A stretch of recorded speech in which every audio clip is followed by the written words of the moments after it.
गिबियावनो आङो दिनै गान्धी जयन्तीनि मुङै भारत नाङै गासैबो जोंनि नोगोरारिफोरनो गाहाम हामलायनाय आङो बावहरबाय आरो दुलाराय बर' फरायसा आफादनो आं साबायखर बावो। दिनै धेकियाजुलियाव दुलाराय बर' फरायसा आफादा 154थि जोनोम सान महात्मा गान्धीनि जोनोम सान फालिनाय जादों, गान्धी जयन्ती फालिनाय जादों। बेवहाय आंबो बाहागो लानो खाबु मोनदों आरो बे हाबाफारियाव बाहागो लानानै जि थासारिखौ आं नुदों, दुलाराय बर' फरायसा आफादा जि गोसोखौ लानानै बे हाबाफारिखौ मावफुंनाय जादों, बेयो जाफुंसारबाय। खोब मोजां मोनसे थासारि। गुबै बाथ्राया जाबाय मा, महात्मा गान्धीनि मुङा जाबाय नन भायलेन्स, अहिंसा। महात्मा गान्धी माने अहिंसा, गोजोन, सान्थि आरो सैथो। दा दिनैहाय जोंनि बर' समाजाव समाज गठननि जे हाबाफारि, बेवहाय गोबां थासारिजों जोंनि समाजा बारबोनांगौ जादों।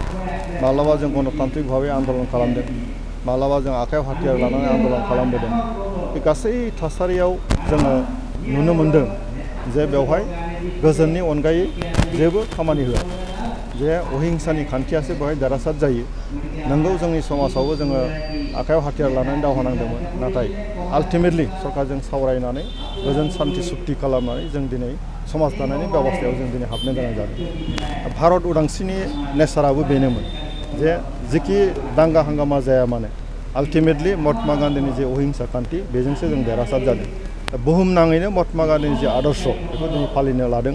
दिनै वर्ल्डआव, भारत नाङैनो बुहुम नाङैनो बेखौ मोनसे international day of non violence बेखौ फालिनाय जादों। थ' खोब मोजां थासारि आरो आं सानो बे महात्मा गान्धीनि जे आदर्श, बेजों गमामायैनो जों साफ्रोमबो बेक्तिया जाथि गथ' नाङालासिनो जों बयबो बेक्ति हिसाबै जुदि बिथांनि जे आदर्श, सैथो आरो अहिंसा खान्थिजों जुदि समाज बेबस्थायाव बाहागो लानानै जों बयबो खामानि मावोबा बे बुहुमा गोजोन जागोन आरो जों बेजोंनो गोग्गो समाज जों दानो हागोन। दुलाराय बर' फरायसा आफाद,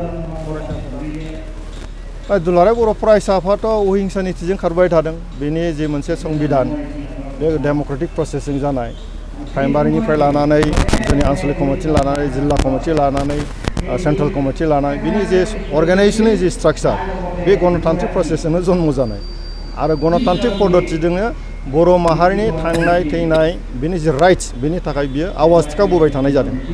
खुनु दिन अहिंसा माने हिंसानि लामा लाबोआखै। अहिंसा खान्थिजोंनो महात्मा गान्धीनि जे आदर्श, बेखौनो जोङो सिगाङाव दोननानै दुलाराय बर' फरायसा आफादा खामानि मावबाय थानाय जादों आरो आं मिजिंथिदों दिनैबो बे आदर्शआ दंबाय थायो आरो इयुनावबो बे आदर्शखौ लानानै दुलाराय बर' फरायसा आफादा सोलिबाय थागोन।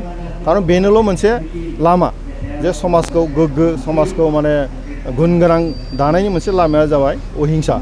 बहाय जाहाथे हिंसा थाया जोंनि समाजाव, आरो जों लुबैदों मा, हिंसा गैयै समाज, थगायनाय गैयै समाज, सोबख'नाय गैयै समाज।